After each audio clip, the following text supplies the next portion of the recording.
இந்த தினத்தியான நிகழ்ச்சிக்கு உங்களை அழைப்பதில் நான் மிகவும் மகிழ்ச்சி அடைகிறேன். இன்று நாம் பார்க்க போகும் தேவனுடைய வசனம், நீங்க எதுல நிறைய முதலீடு பண்ணிருக்கீங்க? Investment is knowledge. Investment in knowledge pays the best interest. நீங்க ஞானத்திலும் அறிவிலும் முதலீடு செய்வீர்களேயானால் அதன் பயன்கள் நிறைய இருக்கும். இந்த இன்வெஸ்ட்மெண்ட்னு கேட்கும் பொழுது நிறைய பேர் என்ன சொல்லுவாங்கன்னா, வாழ்க்கைக்கு பிறகு, அதாவது ரிட்டையர் ஆன பிறகு நமக்கு பணம் தேவைப்படும், வீடு தேவைப்படும், கார் தேவைப்படும், பங்களா தேவைப்படும் சொல்லி சொத்து மேலே சொத்து சேர்த்து வச்சுக்கிட்டே இருப்பாங்க. சிலர் சேஃப் இன்வெஸ்ட்மெண்ட் பிளான்னு சொல்லுவாங்க. பாதுகாப்பாக முதலீடு பண்ணணும். ஏன்னா பாதுகாப்பு இல்லாத காலங்களில் அந்த முதலீட்டு பணத்தை எடுத்து பயன்படுத்தலாம் என்று அவர்கள் சொல்கிறார்கள்.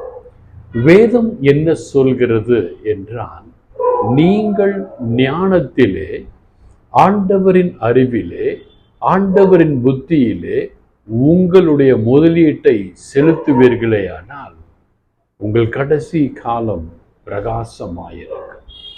இந்த இன்வெஸ்ட்மெண்ட் பண்றதுக்கு பார்த்தீங்கன்னா, dedicating time, effort and resources to acquire knowledge and education is incredibly valuable and yields high returns சொல்றாங்க.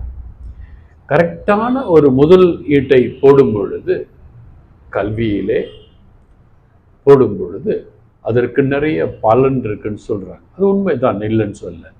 நீங்க கல்வியில போட்டாவே அவ்வளோ பலன் இருக்குன்னா, வேத புத்தகத்திலே, ஆண்டவருடைய ஜெபத்திலே, ஆண்டவர் சொல்லுகிற காரியத்திலே உங்கள் முதலீட்டை போடுவீர்கள்னா நீங்க எப்படி இருப்பீங்க?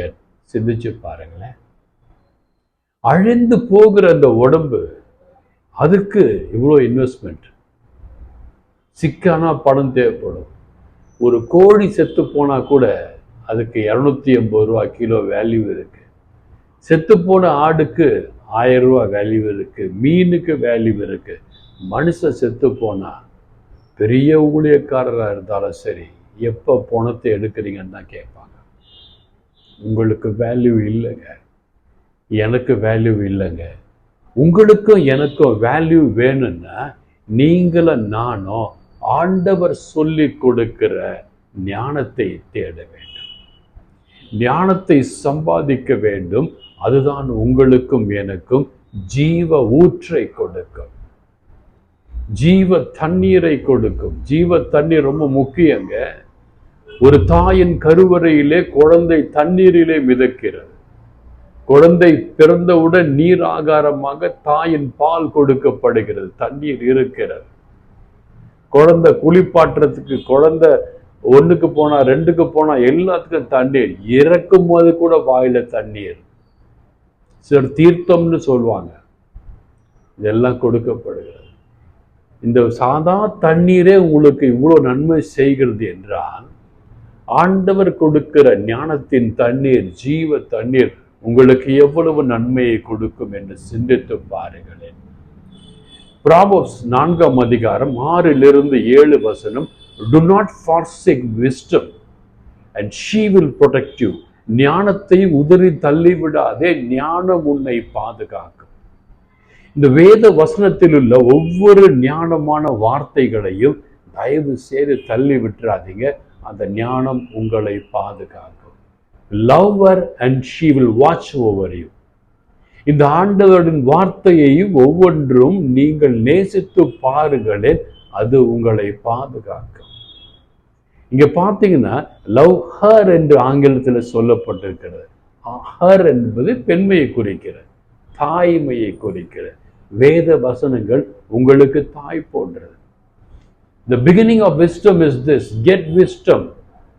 Though it costs all you have, get understanding. இந்த ஞானத்தை கிடைப்பதற்கு நீங்கள் நிறைய நேரத்தை செலவிட வேண்டும், நிறைய பைபிள் படிக்கணும். இருந்தாலும் அதை பண்ணுங்க, அது உங்களுக்கு புத்திமதியை கொடுக்கும் என்று வேதம் சொல்லுகிறது. நீதிமொழிகள் 4ஆம் அதிகாரம் 6-7 வசனங்கள். அப்படின்னா யாருக்கு பயப்படணும்? பணத்துக்கு பயப்பட தேவையில்லையா? முதலாய் தேவனுடைய ராஜ்யத்தை தேடு, இவை அனைத்தும் உனக்கு கூட கூட்டி சேர்த்து கொடுக்கப்படும் என்று மத்தேயு 6ஆம் அதிகாரம் சொல்கிறார். பணத்தை தேட வேணாம், ஆண்டவரை தேடிங்கனாவே பணம் ஆட்டோமேட்டிக்காக உங்களுக்கு வரும்.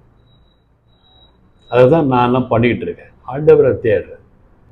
பணம் வேணுமான்னா அவருக்கு தெரியும் வேணுமான்னு, எப்போ வேணுமோ அப்போ கொடுப்பாரு. யாருக்கு பயப்படணும்? கர்த்தருக்கு பயப்படணும். கர்த்தருக்கு பயப்படுறது தான் உண்மையான ஞானம், உண்மையான இன்வெஸ்ட்மெண்ட். ப்ராவர்ப்ஸ் 1:7, நீதிமொழிகள் 1ஆம் அதிகாரம் 7ஆம் வசனம் இவ்வாறு சொல்கிறது, கர்த்தருக்கு பயப்படுதலே ஞானத்தின் ஆரம்பம். நீங்க கர்த்தருக்கு பயப்பட்டு பாருங்க, உங்க ஞானம் ஆரம்பிச்சு விடும். புத்தி தெளிவாய்விடும், மந்த புத்தி போய்விடும், அகந்தை போய்விடும், திமிர் போய்விடும், பாவம் போய்விடும், பரிசுத்தம் வரும். உங்க முகம் பொலிவா இருக்கும். ஜெபிக்கும் போது சில ஊழியக்காரங்க முகத்தை நான் பார்த்து இருக்கிறேன், அப்படியே பிரகாசமா இருக்கும். வல்லமை தெரியும். அவங்க சுத்தி பார்த்தீங்கன்னா அந்த ஆறா தெரியும். ஏன்னா அவங்க இன்வெஸ்ட்மெண்ட் பண்றது, அவங்க நேரத்தை எல்லாம் இன்வெஸ்ட்மெண்ட் பண்றது வேத புத்தகத்தின் ஞானத்திலே.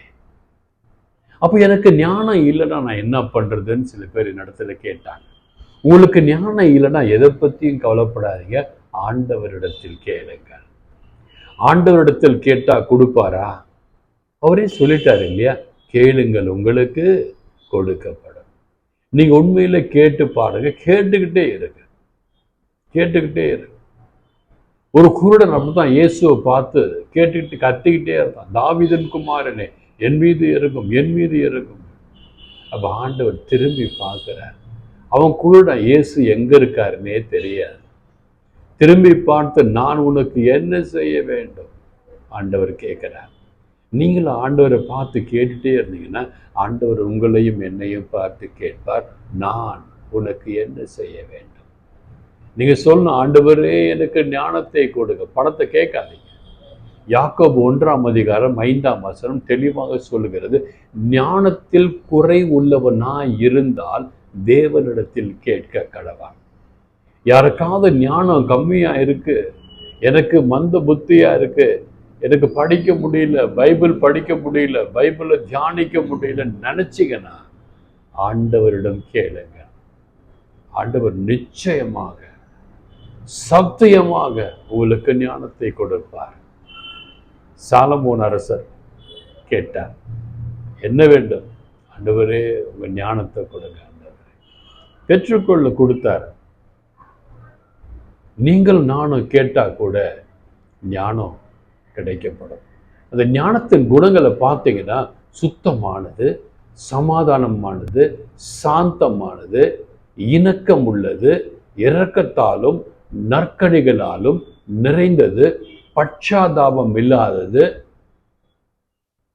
இப்படி என்று நிறைய குணாதிசயங்கள் ஞானத்துக்கு இருக்கிறது. இதை யாக்கோபுக்கு எழுதின புத்தகம் 3ஆம் அதிகாரம் 17ஆம் வசனம் தெளிவாக சொல்கிறது.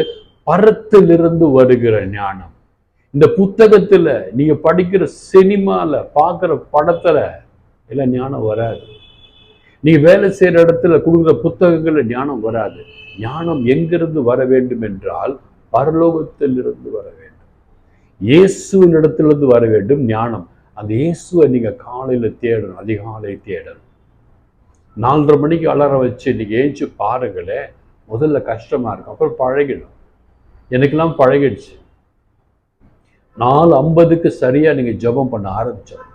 Right time to pray is 4:50.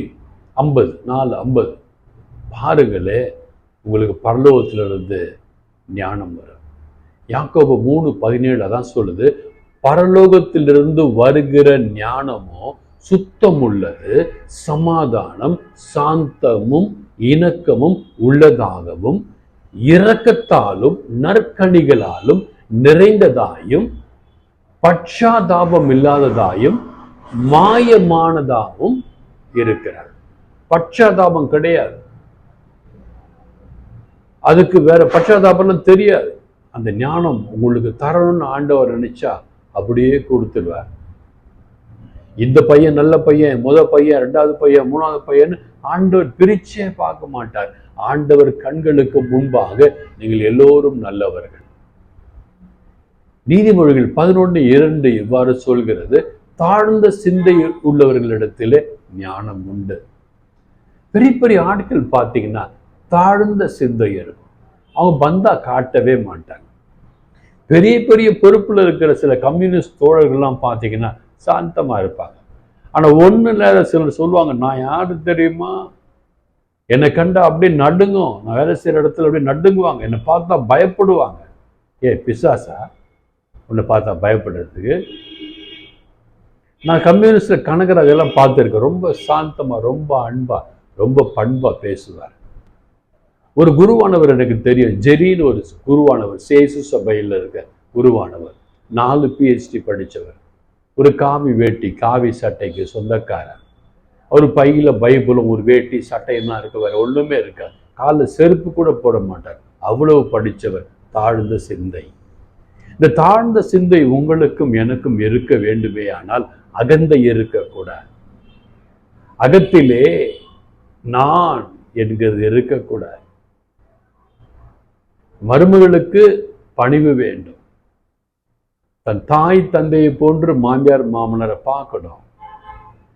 பெரியவங்களை ஏற்று பேசக்கூடாது. மாமியார் மாமனார் ஏற்று பேசக்கூடாது. என் பொண்ணு என்ன படிச்சிருக்கா தெரியுமா? Higher studies. என்ன ஹையர் ஸ்டடீஸ்? பைபிள் தெரியுமே. பைபிள் தானே ஹையஸ்ட் ஸ்டடி. பரலோகம் கொண்டு போகிற ஹையஸ்ட் ஸ்டடி பைபிள் தானே, வேற என்ன இருக்கு? எனவே எனக்கு பிரியமான அன்பு தெய்வ பிள்ளைகளே, ஞானத்தை தூக்கி போடுங்க அப்படின்னு சொல்லக்கூடாது. ஞானம்தான் வேணும், அகந்தையை தூக்கி போடுங்க. ஞானம் வேணும்னா பைபிள் வாசிக்கணும், பைபிளை தியானிக்கணும், பைபிளை போதிக்கிறவங்க பேச்சை கேட்கணும், என்ன சொல்றாங்கன்னு காது கொடுத்து கேட்கணும். 1 ட்ரிப் 2 ட்ரிப் 3 ட்ரிப் கேட்டு பாருங்க, அப்பதான் புரியும். எனக்கு கூட முதல்ல புரியாது, பைபிள் புரியாது. ஆரம்ப காலத்துல எனக்கு பைபிளே புரியாது. நான் போய் பைபிள் காலேஜெல்லாம் போய் படிக்கல, பைபிள் புரியாது. நான் போன ஒரே காலேஜ் இயேசு என்கிற காலேஜ் இடத்துல இந்த இயேசுட்ட கேட்ட, ஆண்டவரே எனக்கு சொல்லி தரீங்களா, நான் கற்றுக்க தயாராக இருக்கிறேன், என்னப்பா செய்யணும்னா சொல்லுங்கப்பா செஞ்சுடுறேன்னு சொன்னேன். ஆண்டவர் டெய்லி சொல்லி கொடுத்துட்டு இருக்கார், நான் செஞ்சுக்கிட்டு இருக்கேன். இது என் வார்த்தை அல்ல, ஆண்டவரின் வார்த்தை, பரிசுத்த ஆவியானவரின் வார்த்தை. நான் செய்கிற ஒவ்வொரு காரியமும் பரிசுத்த ஆவியின் ஆணையின்படி செய்கிறேன், பெருமை கொள்கிறேன். எனவே இன்று சொன்ன ஒவ்வொரு வசனங்களையும் தியானித்து பாருங்க. நீங்க நல்லா இருப்பீங்க, உங்க குடும்பம் நல்லா இருக்கும், உங்க பிள்ளைகள் நல்லா இருப்பாங்க, உங்க பேர பிள்ளைகள் நல்லா இருப்பாங்க. உங்கள் நேரத்தை, உங்க இன்வெஸ்ட்மெண்ட்டை இனி பைபிள்ல போடுங்க, பணத்துல போடாதீங்க. உங்களை காப்பாத்தாது. பணம் நீங்க கொண்டு போக முடியாது. இந்த பணம் பூலோகத்துல தான், பரலோகத்துக்கு கிடையாது. சிந்திச்சு செயல்படுங்க, நல்லா இருப்பீங்க. God bless you all.